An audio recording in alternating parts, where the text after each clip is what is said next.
श्री राधा और भगवान श्री कृष्ण जी की एक और प्यारी सी कहानी एक बार फिर हम अपने वेदांतरस के माध्यम से आप तक लेकर आए हैं। बात उस वक्त की है जब भगवान श्री कृष्ण और श्री राधा जी एक वन में खेल रहे थे। भगवान श्री कृष्ण और राधा जी दोनों वहां पर अकेले थे। इस बीच श्री कृष्ण जी ने राधा जी को एक बरगद के पेड़ के पीछे ले जाकर उनकी आंखों को अपनी पीतांबर से बांधकर उनको वहीं पर खड़े रहने को कहा और वहां से थोड़ी दूर पर एक कदम के वृक्ष के नीचे जाकर श्री राधा जी के लिए एक उपहार तैयार करने लगे। कुछ पल ऐसे व्यतीत हुआ और थोड़ा विलंब होने लगा तो राधा जी ने बरगद के वृक्ष के पीछे से आवाज लगाई कि वो अब थोड़ी भी देर नहीं खड़ी हो सकती और बोली कि मेरी आंखें दर्द कर रही हैं। तो इस पर भगवान श्री कृष्ण थोड़ा सा मुस्कुराए और वहीं कदम के वृक्ष के नीचे से जवाब दिया कि राधे बस कुछ पल के लिए आप प्रतीक्षा कीजिए। उसके बाद राधा जी वहीं आंख बंद करके प्रतीक्षा करती रहती हैं।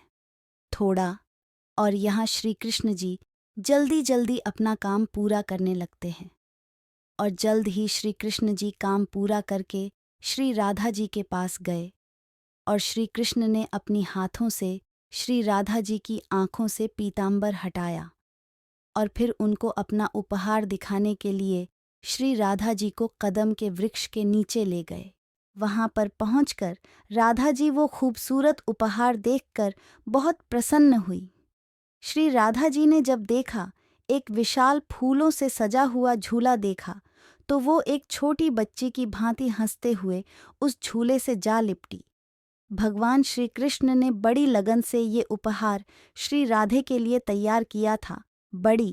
फिर राधा जी उस झूले पर बैठकर श्री कृष्ण जी से बोलती है, कान्हा पीछे से थोड़ा झूले को धक्का लगा दो।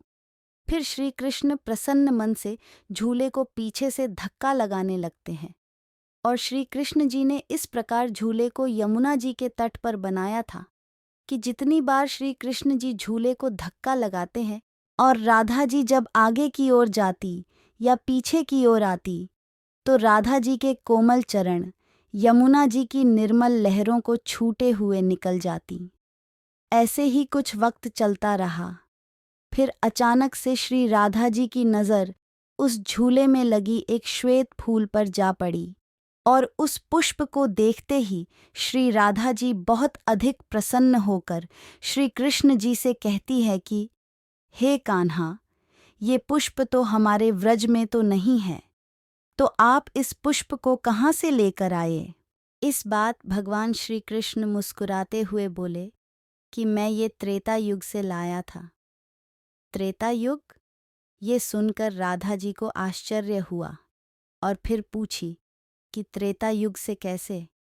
फिर श्री कृष्ण जी ने झूला रोककर और राधा जी के बगल में जाकर बैठ गए और फिर श्री कृष्ण प्रेम के आंसू अपने आंखों में लिए राधा जी को बताते हैं कि हाँ राधे, त्रेता युग से लाया हूँ। जब मैंने पहली बार तुम्हें देखा था तो तुम पुष्प वाटिका में थी।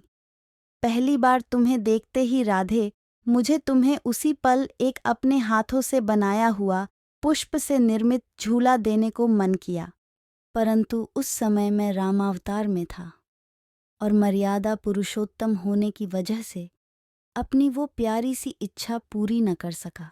लेकिन मैंने आज के इसी खूबसूरत दिन के लिए उस वक्त कुछ श्वेत पुष्प अपने पास संभाल कर रख लिए थे और आज जब समय आया तो मैंने अपनी वर्षों की इच्छा पूरी कर तुम्हें ये प्यारा सा उपहार देना चाहा और मेरी यह इच्छा पूरी भी हुई। यह सुनकर राधा जी की आंखें खुशी के मारे नम हो गईं और उन्होंने श्री कृष्ण जी के कोमल हाथों को चूम लिया। उसके बाद भगवान श्री कृष्ण और श्री राधा जी दोनों एक साथ झूले पर बैठकर झूले का आनंद लेने लगे।